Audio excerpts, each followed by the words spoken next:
Hello, everyone, and welcome to our interview with Dr. Greg Bohner, who is the president-elect for the American College Counseling Association.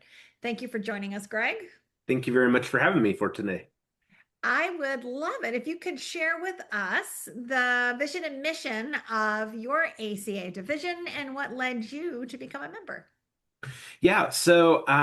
I'm just going to read the ACCA mission statement real quick here. And so that's the mission of the American College Counseling Association is to be the interdisciplinary and inclusive professional home that supports emerging and state-of-the-art knowledge and resources for counseling professionals in higher education.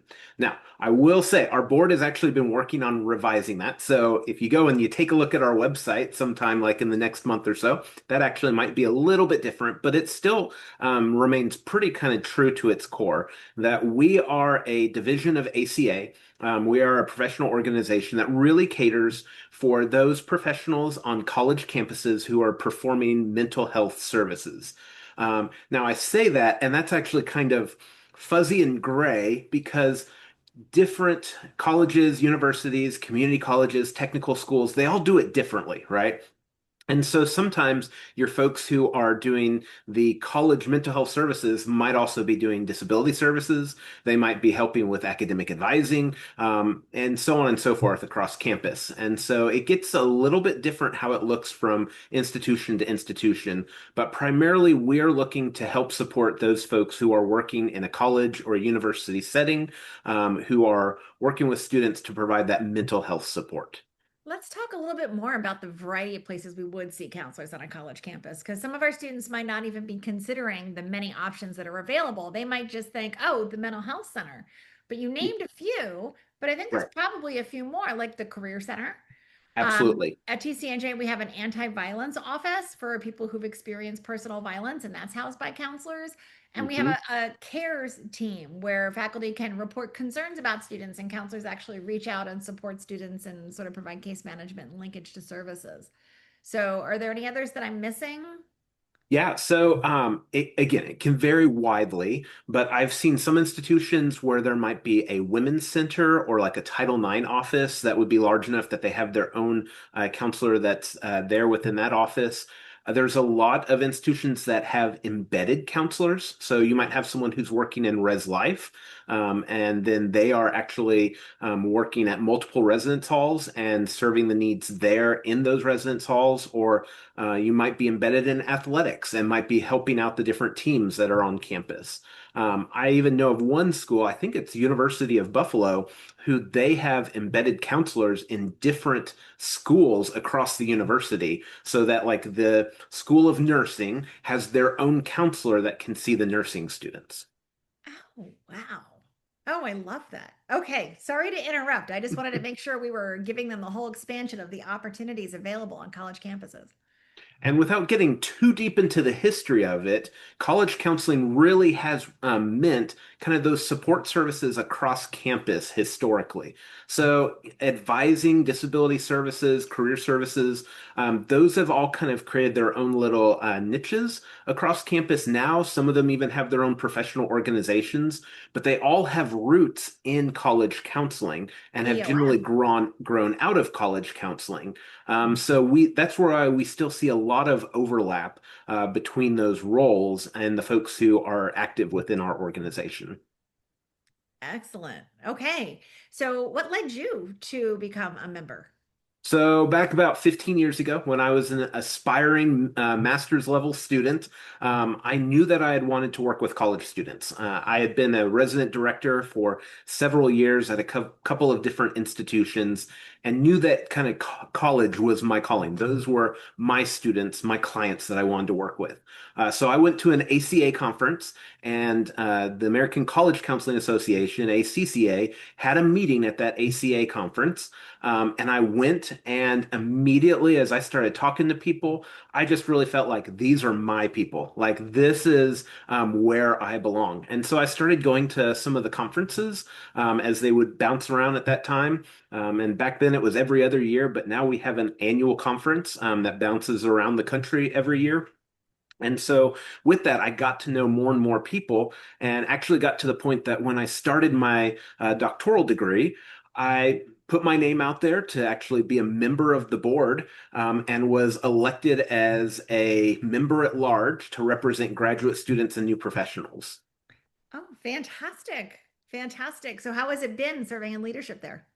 So I've been on the board for 8 out of about the last 11 years. And with being president-elect, I've got a few more years to go with that. And I served in that member at large role and as the treasurer a couple of different times. And it's been a great way to not only learn a lot about myself as a leader and to grow and develop those aspects within myself, but also as an opportunity to provide that service back to the profession. I've also gotten to network with folks all across the country and all from all sorts of kind of different backgrounds. So one of the things about ACCA is we're a very interdisciplinary organization, though we still do qualify as being a professional counseling organization. But it's very common that when you come to our conference, you might talk to psychologists or to social workers. We have folks who do community mental health and community health just in general, who are now working at college campuses. So it's a wide range of different perspectives and backgrounds.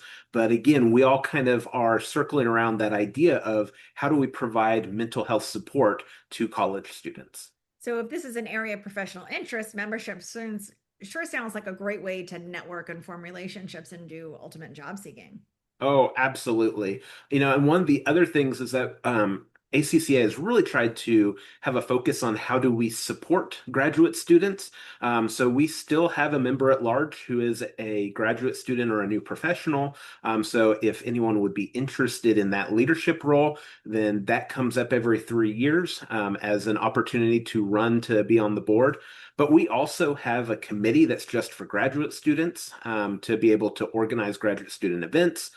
We have other committees where grad students oftentimes have plugged in, been able to get connected with professionals and get some experience. And again, to be able to network and see if there are opportunities kind of down the line. The other thing I'll throw out there is that we also have an emerging leader grant every year that if you have been working in the college setting with college students, you can apply for that grant and it will pay for the conference registration and generally a stipend to help your travel to go to the conference. Oh, that's nice. Excellent. So once they graduate and become counselors, so there's this emerging leader opportunity, other resources or benefits of becoming a member. Yeah, so we have a job board, if that's one specific piece that you're looking at, that to be able to show different openings across the country for positions in college counseling centers. There's other resources as well out there, but this is the one that's free and available to any of our members to access. We also have a the Journal of College Counseling. It has been taking a little bit of a rest for the past couple of years, but we're actively working on getting that restarted. And so anybody that's interested in research, or if you're going to go on and do a doctoral degree and you want to do it in the area of working in college counseling, that is an opportunity to be able to get your research published as well. We're also very heavily engaged with holding regular meetings and webinars for our members to learn more and to be able to continue growing. So, for example, as we record this today, this afternoon, there's a lunch and learn that's going on with our members about supervision and just the different things that are happening within the world of supervision within college counseling. So, lots of different opportunities to grow and to learn. And again, a lot of different ways to be able to network with other professionals in the area of college counseling. Thank you so much, Greg, for being here with us today. Last chance, any last things you want to say to students before we go?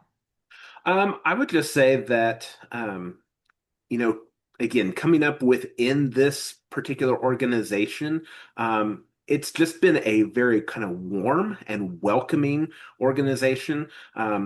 It's one of those things that we often have students who come and present at our conference. And what I find is because we have a lot of practitioners that go to our conference, they really are eager to learn what can be brought to the table. So getting involved as a student, particularly within the conference, is a great way to learn for yourself, to be able to connect, and also just to give back to the profession. So, if this is something that you're interested in, I recommend checking out our website, reaching out to any of the board members. Our information's on our website, so you can chat with us. And if I'm still on the board as you're seeing this, I'm happy to address any of those questions as well personally. Thank you so much for your time. I really appreciate it. Have a great week. Thank you.